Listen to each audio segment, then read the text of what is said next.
യഹോവയ്ക്ക് പുതിയൊരു പാട്ട് പാടുവിൻ, അവൻ അത്ഭുതങ്ങളെ പ്രവർത്തിച്ചിരിക്കുന്നു. യഹോവയുടെ വലങ്കയും അവൻ്റെ വിശുദ്ധ ഭുജവും അവന് ജയം നേടിയിരിക്കുന്നു. ഭൂമിയുടെ അറുതികളൊക്കെയും ദൈവത്തിൻ്റെ രക്ഷ കാണും. യഹോവ ജാതികൾ കാണുകെ തൻ്റെ രക്ഷ അറിയിച്ചും തൻ്റെ നീതിയെ വെളിപ്പെടുത്തിയുമിരിക്കുന്നു. ദൈവത്തിൻ്റെ മാറ്റമില്ലാത്ത വചനം ശ്രദ്ധിക്കുന്ന പ്രിയപ്പെട്ടവരെ, നിങ്ങളോടൊരു സന്തോഷ വാർത്ത ഇന്ന് പകൽ ദൈവത്തിന് പങ്കുവയ്ക്കാനുണ്ട്. നിങ്ങളുടെ ന്യായവിധികൾ അവസാനിച്ചിരിക്കുന്നു. നിങ്ങളുടെ മരണം മാറിയിരിക്കുന്നു. നിങ്ങൾ ഈ ഭൂമിയിൽ ജനിക്കുന്നതിന് മുൻപ് തന്നെ പിതാവായ ദൈവം തൻ്റെ ഏകജാതനായ പുത്രനായ യേശുവിനെ നമ്മുടെ ഓരോരുത്തരുടെയും പാപങ്ങളുടെ പരിഹാരത്തിന് വേണ്ടി ഈ താണഭൂമിയിലേക്ക് അയച്ചു. നമുക്ക് വേണ്ടി യേശു ജനിച്ചു. നമുക്ക് വേണ്ടി യേശു ജീവിച്ചു.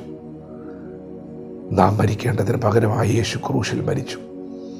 ഈ ലോകത്തിൻ്റെ സകല പാപഭാരവും യേശു ചുമന്നു. പാപത്തെയും മരണത്തെയും ജയിച്ച് യേശു ഉയർത്തെഴുന്നേറ്റു. പ്രിയപ്പെട്ടവരെ, നിങ്ങളെ ദൈവം വിടുവിച്ചു. നിങ്ങളെ ദൈവം സ്വതന്ത്രരാക്കിയിരിക്കുന്നു. ഇനി പാപം നിങ്ങളുടെ മേൽ കർത്തൃത്വം നടത്തുകയില്ല. മരണഭയം നിങ്ങളെ വേട്ടയാടുകയില്ല. ദൈവം തൻ്റെ പ്രവൃത്തിയെ വെളിപ്പെടുത്തിയിരിക്കുകയാണ്. നിങ്ങളിനി ദുഃഖിക്കേണ്ടി വരികയില്ല. നിങ്ങളിനി വേദനപ്പെടുകയില്ല. ദൈവം തൻ്റെ പ്രവൃത്തിയെ വെളിപ്പെടുത്തിയിരിക്കുന്നു. സകല ജാതികളും കാണുകയെ തൻ്റെ രക്ഷയെ ദൈവം അറിയിച്ചിരിക്കുന്നു. തൻ്റെ നീതിയെ ദൈവം വെളിപ്പെടുത്തിയിരിക്കുന്നു. നിങ്ങൾക്ക് യേശുവിനെ കാണാൻ കഴിയുന്നുണ്ടോ? പാപമെന്തെന്നറിയാത്തവൻ, പാപമില്ലാത്തവൻ നമുക്കെല്ലാവർക്കും വേണ്ടി പാപമായി തീർന്നു. യേശു കർത്താവ് നീതിമാനാണ്. അവൻ ഒരു കുറ്റവുമില്ലെന്ന് യേശുവിനെ വിസ്തരിച്ച പീലാത്തോസ് സകല ജനവും കാണുകെ വിളിച്ചു പറഞ്ഞു. ഒരു പാത്രത്തിൽ വെള്ളമെടുത്ത് കരങ്ങളെ കഴുകിക്കൊണ്ട് പറഞ്ഞു, ഈ രക്തത്തിൽ എനിക്ക് പങ്കില്ലെന്ന്. എന്നിട്ടും യേശു കർത്താവ് തകർക്കപ്പെട്ടു. പ്രിയപ്പെട്ടവരെ, ഇത് പിതാവായ ദൈവത്തിൻ്റെ തീരുമാനമായിരുന്നു. യേശുവിനെ ന്യായം വിധിച്ചത് പിതാവാം ദൈവമാണ്. എന്തിനാണെന്നോ യേശുവിനെ ന്യായം വിധിച്ചത്? നമ്മെ രക്ഷിക്കാൻ വേണ്ടിയാണ്. നാം എല്ലാവരും ഒരു ഇടയിൽ നിന്ന് ആടുകൾ അകന്നു പോകുന്നത് പോലെ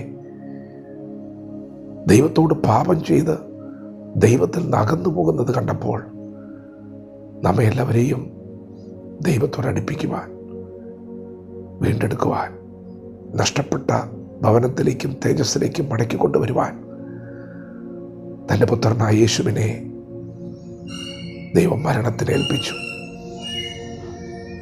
നമ്മുടെ മരണം അവൻ ഏറ്റുവാങ്ങി. നമുക്ക് പകരമായി യേശു ക്രൂശിൽ മരിച്ചു. നിങ്ങൾ യേശുവിനെ കാണുന്നുണ്ടോ?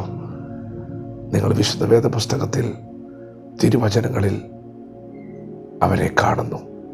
അതെ, ദൈവത്തിൻ്റെ വചനം ജീവനുള്ളതാണ്, ചൈതന്യമുള്ളതാണ്, ഇരുവായ്ത്തല്ലുള്ള ഏത് വാളിനേക്കാളും മൂർച്ചയേറിയതാണ്. പ്രാണനെയും ആത്മാവിനെയും സന്ധിമജ്ജകളെയും വേർപിടിവിക്കും വരെ തുളച്ചു ചെല്ലുന്നതും നിങ്ങളുടെ ഹൃദയത്തിലെ ചിന്തനങ്ങളെയും ഭാവങ്ങളെയും വിവേചിക്കുന്നതുമാണ്. പ്രിയപ്പെട്ടവരെ, ഒന്നും തീർന്നിട്ടില്ല, ഒന്നും അവസാനിച്ചിട്ടില്ല. നിങ്ങൾക്കിനിയും ദൂരയാത്രയുണ്ട്. മരണം നിങ്ങളെ കീഴ്പ്പെടുത്തുകയില്ല. നിങ്ങൾ ഭയപ്പെടേണ്ട. ദൈവം ഇന്ന് പകൽ നിങ്ങളുടെ കരത്തിൽ പിടിക്കുകയാണ്. പാപത്തിൻ്റെ ശക്തികൾ നിങ്ങളെ വിട്ട് മാറുകയാണ്. മരണഭയങ്ങൾ നിങ്ങളെ വിട്ട് മാറുകയാണ്. ദൈവമാണ് നിങ്ങളോട് സംസാരിക്കുന്നത്. നിങ്ങൾ ഭയപ്പെടേണ്ട. ഞാൻ നിങ്ങളെ സഹായിക്കും. ഞാൻ നിങ്ങളെ ശക്തീകരിക്കും. എൻ്റെ നീതിയുള്ള വലങ്കൈ കൊണ്ട് ഞാൻ നിങ്ങളെ താങ്ങും. അതെ, ദൈവം അത്ഭുതം പ്രവർത്തിച്ചിരിക്കുന്നു. യേശുവേ, അവിടുന്ന് എൻ്റെ രക്ഷകനാണ്, അവിടുന്ന് എൻ്റെ കർത്താവാണ്. ഞാനൊരു പാപിയായ മനുഷ്യനാണ്, എന്നെ സഹായിക്കണമേ എന്ന് പറഞ്ഞാൽ മാത്രം മതി.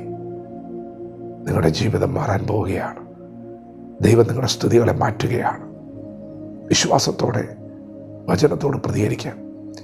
ദൈവം നമ്മെ ഓരോരുത്തരെയും പകൽ അനുഗ്രഹിക്കുവാനാകട്ടെ. ആമേൻ.